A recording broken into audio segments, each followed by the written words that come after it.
1948 as amended and ask for its immediate consideration in the House.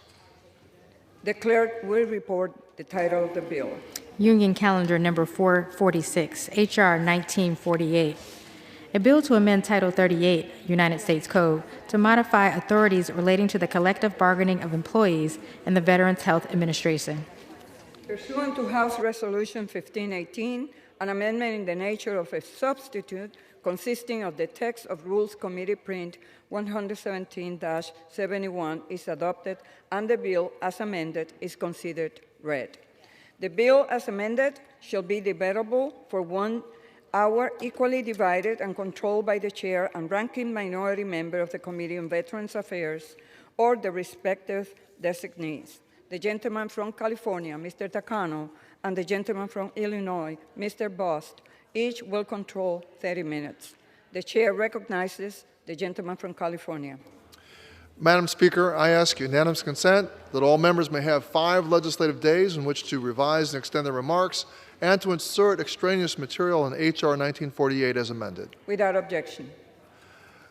Madam Speaker, I yield myself such time as I may consume. The gentleman is recognized. Madam Speaker, I rise in support of my bill, H.R. 1948 as amended, the Bipartisan VA Employee Fairness Act. This legislation ensures important collective bargaining rights for all frontline healthcare workers who care for our veterans.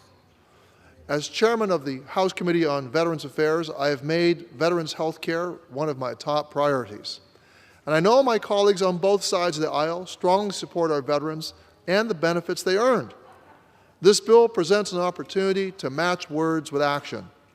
The VA Employee Fairness Act will ensure critical protections for the healthcare workers serving our veterans. And as a nation, we must invest in these frontline workers at VA hospitals. Our veterans need modern, well-designed hospital and clinical buildings equipped with the latest, most advanced medical devices and equipment and stocked with adequate medical supplies. However, all of this means little without a well-trained workforce ready to serve our veterans. And that is why collective bargaining is vital. Frontline healthcare workers deserve the right to organize themselves. They deserve to have a voice. VA nurses or technicians should be able to point out wrongdoing without fear of losing their job or other forms of retaliation. All of this sounds like common sense, and it is. And this is what collective bargaining is all about. My bill will bring about parity to the federal workforce by ensuring full collective bargaining rights for all VA employees. Under current law, almost all federal employees have basic worker protections through collective bargaining. They can become members of a labor union. They have a way to raise grievances and seek redress. They are allowed to have the support of union representatives. This has long been part of the fabric of the federal workforce. But there's one glaring exception. Many of the frontline healthcare workers within VA hospitals and clinics are barred from collective bargaining. Title 38 healthcare professionals such as registered nurses, physicians, dentists, and physician's assistants do not have the same rights as the psychologists, social workers, pharmacists, and licensed practical nurses who work side by side with them. I will note that the same professionals at Department of Defense hospitals have collective bargaining rights. You heard that right. A registered nurse has collective bargaining rights at DoD, but not a registered nurse at VA. This is the kind of legal contortion that should be fixed. This probably sounds arbitrary, and it is. A list was written up by Congress years ago, and dependent on your specialty of nursing care or other occupation, someone taking care of veterans is either able to have full rights as an employee or not. And this only happens at VA healthcare facilities. The bill is co-sponsored by 218 of our congressional colleagues, and it has the support from those who represent frontline VA healthcare workers, including the American Federation of Labor and Congress of Industrial Organizations, National Nurses United, National Federation of Federal Employees, National Association of Government Employees, Service Employees International Union, and the National Veterans Affairs Council, and a dozen other national labor unions. Further, this bill has the endorsement of Vietnam Veterans of America and the American Legion. I wish to point out what VA said in its testimony when my committee held a legislative hearing on it last year.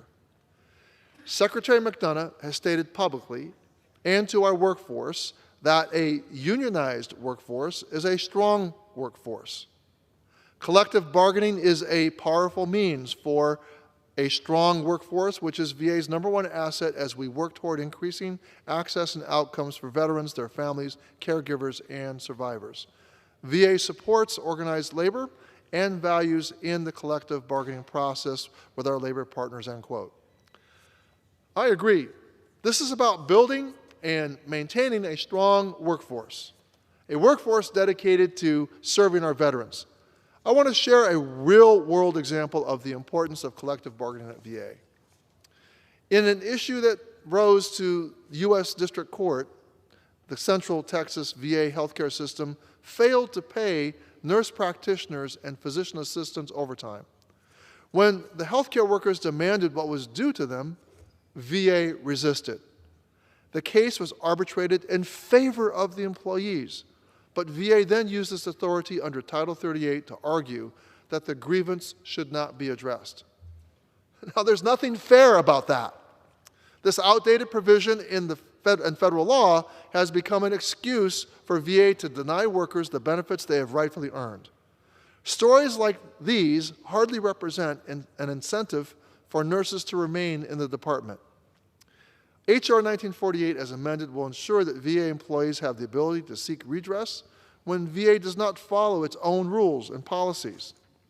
Some of my colleagues will argue that this means labor unions will start making veteran health care decisions. But this is quite simply not the case. Under federal law, VA healthcare workers do not have this power.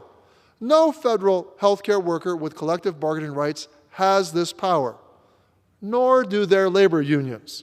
In fact, the current law stipulates that federal employees with collective bargaining rights are limited in what they can bargain for.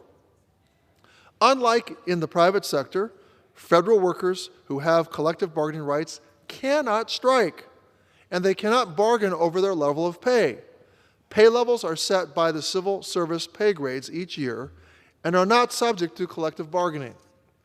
Title 38 employees should have the same rights as those governed by Title 5. Title 38 employees should have the same rights as their colleagues with whom they work side by side serving our veterans. H.R. 1948, as amended, is all about fairness for VA's frontline workers.